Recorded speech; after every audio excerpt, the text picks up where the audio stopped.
always do this once I get going on live. I'm always like fixing my hair and, making sure that nothing's showing that shouldn't be.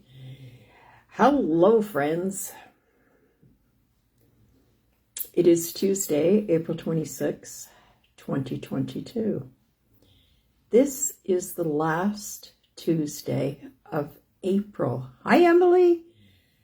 Can you believe it? The last Tuesday of April. I don't know, every year seems to go twice as fast as the last one. And I cannot believe that we are in 2022. I missed a year in there. I think it was 2021 that I actually missed. And I'm doing income tax for people now. And I just can't get my head around 2022. Honestly, I can't. How's everybody today? We had the most gorgeous day on Sunday, last Sunday, the 24th. And it was absolutely gorgeous. And Hunter was here for the day. So his mom brought him over early in the morning because he used to sleep overnight, but I'm having a problem getting him to go to bed at night. And his mother just says, Hunter, it's time for bed, and away he goes. So instead of sleeping over, she brought him early in the morning. In fact, I was still in bed. I made these plans with her, and she didn't text me back, so I didn't know that she was going to do it, and I was actually still in bed when Hunter came. And I forgot to tell George that I had asked her to bring him early in the morning. Anyways, it didn't matter because, once he's here, he's here. And so as soon as I heard him, I was like up out of bed, and he always does this to me. He says, Puppy, I'm going to hide on Granny. Don't tell her I'm here. So I'll get up and I'll say, is that Hunter here? And Poppy will say, no, he went home. And I say, oh, I'm going to cry and cry and cry. And then he says, oh, surprise, Granny, I'm here. And so it's just what we do, right? Anyways, we had a great day. We stayed outside all day in the sun, and it was just marvelous. So he says to George, I think you've got to get my toys out. I think my toys are all put away. So anyways, he found a couple of them, and he wanted to get his water table out, but it was just a little bit too early for that. So anyways, that was my weekend. I absolutely love having him, right? And I only sit on the balcony. I only sit on the porch, and he goes in and out of the house and around, and but he's really good. He's really responsible. He knows I can't do this stuff, so whatever. So today. So anyways, Sunday was a beautiful day, but that's apparently all we're getting is one day because, it's just awful out. Yesterday it rained all day, and today it's very cool out. I had my seedlings out, my tomato plants, but I had to bring them in because it's just a little too cool for those babies to be out. So, yeah. But I tell you, I have 36 plants going here. I don't know what I'm going to do with them. So if anybody's around and they would like some tomato plants, I'd be happy to give them to you. Anyways, today we're going to talk about owning your courage. We all need this, right? It doesn't matter how many times I talk about this.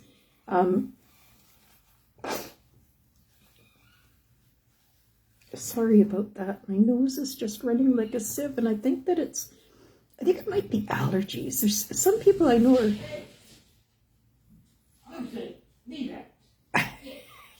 Can you hear George trying to train his dog? She's a stubborn little thing, and she's very, very bossy. So we got this dog. I don't know if I told you. We got this dog as a rescue. She was used for breeding purposes, and she's only 3 years old, and I think she's had 3 litters. Not good. So anyways, she's, I just found out it was a beagle and a bully mix, they call it. So it's a Staffordshire Terrier or a bulldog or something like that. She's really big in the chest, right? but she's a little bit bossy and a little bit stubborn. So I'm not in love with her. George is, though, so that's okay. I'm not in love with her yet. And I still miss Gracie so much, but anyway, she can't do anything about it, right? So let's talk about fear and anxiety. Fear. Fear is a response to a tangible threat that is happening now in the present time. Fear is warranted. It tells us that danger is near. And so we all need to feel fear from time to time because, you know, if the house is on fire, you need to feel that fear to get out of the house, right? You need to get moving, and it's in present time. So it's something that's real, it's tangible, you can touch and feel it, right? So fear is the house is on fire, the house is flooding, the power's off, and I don't have extra canisters for oxygen. That's fear. And if anybody's been in that situation, I think that you can attest to the fact that it is real and it is present. Anxiety, on the other hand, is worrying about something vague or imagined. Something vague, you know, or something that you associate with something that could happen. It's rooted in the past and it's projected to the future. So anxiety comes from worrying about how I reacted last time when this happens, and will it happen again? Acronyms of fear are false emotions appearing real. Well, we know, hey, Wendy, how are you? Hi, Norma. Happy birthday, Norma. False emotions appearing real. Fear and anxiety is real. Yet they are false in that anxiety plays tricks on our mind and manipulates our brain. So fear is real. It's something that's happening right now. We are really afraid of it. But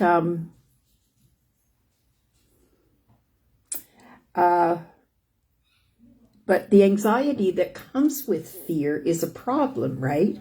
Because we imagine that these things are really going to happen, but we don't know that that's going to happen. Fear. Forget everything and run. A little hard for us, right? It's a tough job because running away increases our anxiety, or thinking of how to get away from it increases our anxiety. So the neighbor's house was on fire, and it's a real fear, right? It really happened. I was really, really scared. And how do I run away from it? So the running away caused a lot of anxiety, and I was thinking about, whoa, how will that, how's that going to play out? Fear, face everything and rise. It takes courage to stand up to anxiety and fear, but it can be done. And through my weeks and weeks and weeks of rehab, I have found that I am controlling my anxiety. So, I haven't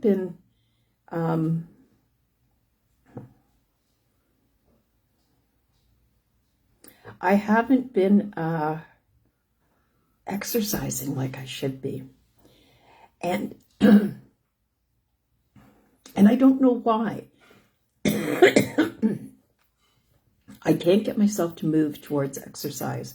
And it's really causing a lot of anxiety for me. And one of the big anxieties that it's causing me is that now I can't go to the bathroom without being short of breath.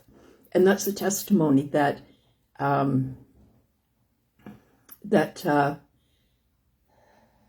exercise really, really works for us. When I stop exercising, I am increasingly short of breath. It is much harder for me to get from one place to the other. And I have more of a inclination to ask somebody to get me stuff. And that's my indication that I actually need to start doing more myself. When I start getting up and start moving around a little bit more, getting a little bit more active, yes, I get shorter of breath. I really, really do. And that's kind of a trigger for me to sit down.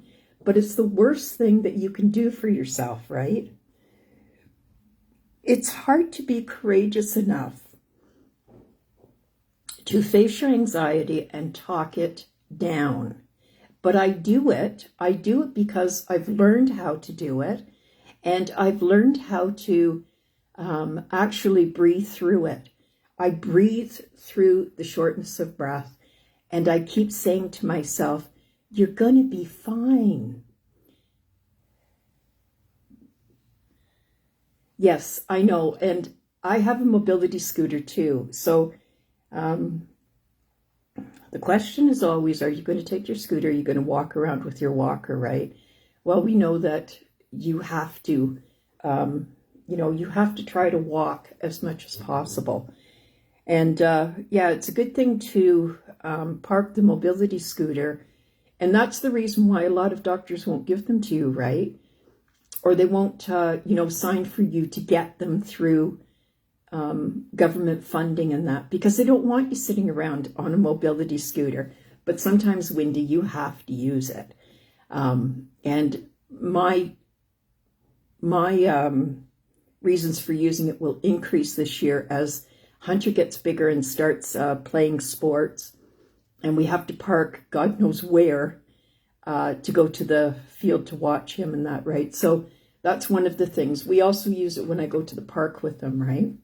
But you're right. It can get to be to the point where you only use your scooter and you don't, it eliminates a lot of footsteps every day. So it can be hard to be courageous, to talk through your anxiety, to take hold of your anxiety, and to say to yourself, I will not let this stop me. You have to reclaim yourself and take pride in controlling your anxiety. And I have done it. I remember back in 2021 when we were, and I spoke about this on one of my tea times, we were, it was in the fall and it was in the middle of a lockdown. And my anxiety was so bad. And one of the reasons why is because I couldn't see Hunter, right? And it had been a long time. It was like from September to just before Christmas, before we could see him. And I was at my wit's end. I was just absolutely out of my mind. I was feeling depressed and I was feeling low and I couldn't see my family and COVID was so bad. And haven't we all just suffered through COVID? I mean, I'm so afraid to go out, right? I'm so afraid to actually go anywhere and leave my house because I don't know what's going on. Our numbers are extremely high right now. So adding to my anxiety is, what if I get COVID, right? Hunter had it a couple of weeks ago, picked it up from a daycare, picked it up from the daycare. And he came to see me on Thursday. And my God, on Friday, he was down with COVID. And they got a note home saying somebody in the class caught COVID and they didn't know until today. So we got the letter home on Friday. Well, I had seen him on Thursday. Not good, I tell you. And I every time I get a little sniffle or I start wheezing a little bit or whatever, I'm like, oh my God, there's COVID. It's going to happen. I'm going to have COVID. Now, Kathleen had it too, and she tested positive. So her and Hunter were down for about a week, but she said, really, Mom, it's just it's like a head cold. And as long as it doesn't affect my lungs, I'm good with it, right? But I can't depend on that happening to me. So We have to reclaim ourselves and take pride in controlling our anxiety. And I do. I am very proud of the way that I control my anxiety. I now can get up and down the stairs without feeling sick to my stomach. I now can get in and out of the car. Not that I do it a lot. I'm telling you, it's not that I do it a lot. But I can do it without a lot of anxiety following me. We need to examine our grit and our perseverance. We need to look at the tenacity and determination that we have. This is your grit.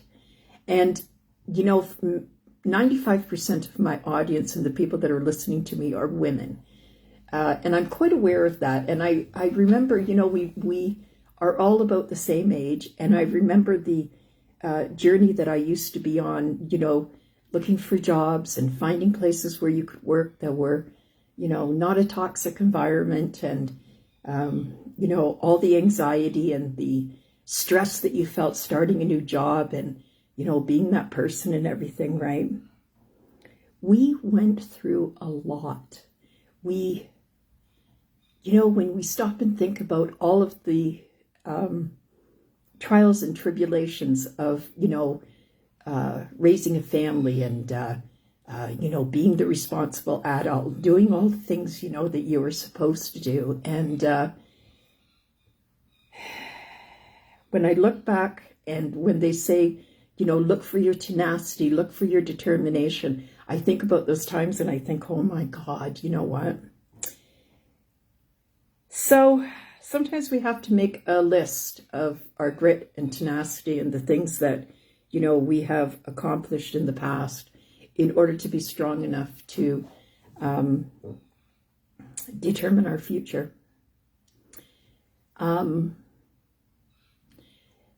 I intend to, as the weather gets better, start to leave the house. And I'm going to do this very, very carefully. I will still wear a mask.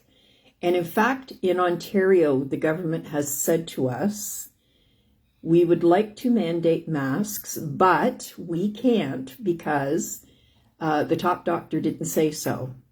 But they are urging people to keep their masks on because our numbers are so high. And I will use a mask probably now for the rest of my life when I go out.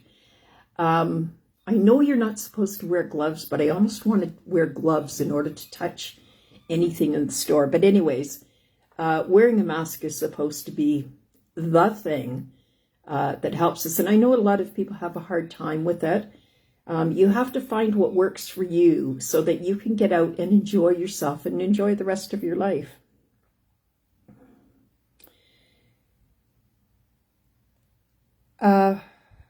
So that's about all I've got to say today. And I hope that everybody has a really good week. May is right around the corner. Oh, I can't wait. Because, May we're almost guaranteed warm weather, but, we'll see. Tomorrow there will be journal Zooming, and I will have that link up later this afternoon so that you can just tap on it and follow it. I wanted to do that today. Well, who cares, Wendy? People make fun of everybody, right? People got too much time on their hands if they're laughing at somebody wearing a mask or whatever, right? We have to do what we have to do to protect ourselves. So who cares? My husband wears a mask when he goes out too. Who cares? So let's talk about Zoom for a second. So last week we had a lot of problems with people getting on Zoom. Okay. So here's what's going to happen. I'm going to put up the Zoom blog, or the Zoom link, if you will, for journaling. And when I put the Zoom link up, there will be a line of writing that will appear blue, not black, blue. If you're coming to Zoom, you must have Zoom downloaded, and you can do that by either going to your app store for your phone or on your computer. You can go to zoom.com Simple like that, and you can download it. And it just sits in the background. You don't have to do anything. You don't have to buy anything. You don't have to pay for anything. There's nothing that you have to do except install it on the device you want to use for Zoom tomorrow. It could be your laptop, your tablet, or your phone. Once you do that, you're not going to see Zoom. Don't worry about it. It's in the background. You just have to come to my page at 12 noon tomorrow, Eastern Standard Time, not Central Time, Eastern Standard Time. Come to my page and click on the writing in blue, and you will come to Zoom. Once you come into Zoom, you're going to see a whole bunch of faces there. Mine's going to be one of them. And at the very bottom of the page, as you glide over with your mouse, you will see audio and video, and you have to turn them both on. And the way that you turn them on is to just click on them, right? And the ID number and password is the same every week. So if you have it from last week, it will be the same one for tomorrow. So I hope to see a lot of people on there on Journal Zooming tomorrow. And the reason why we want to do it on Zoom is so that we can talk back and forth. It's not just me talking, right? So I hope to see everybody tomorrow at Journal Zooming at 12 noon Eastern Standard Time. Derek is going on Zoom. Derek has a Zoom on International Breathe Easy, and he will be there at 2 o'clock Eastern Standard Time. So I hope you join us. We will also have our Thursday Zoom, which is like a social. It's not really a support group or anything. We just kind of have a few laughs, right? So it's just a social. And that is Thursday night, and that will go up. That link will go up on Thursday, hopefully by noon. And then that's it for the week. So I hope you have a good one. And I hope that everybody crosses their fingers and concentrates really, really hard on getting some warm weather. Thanks for today. This is Barbara Moore for Catch Your Breath 60.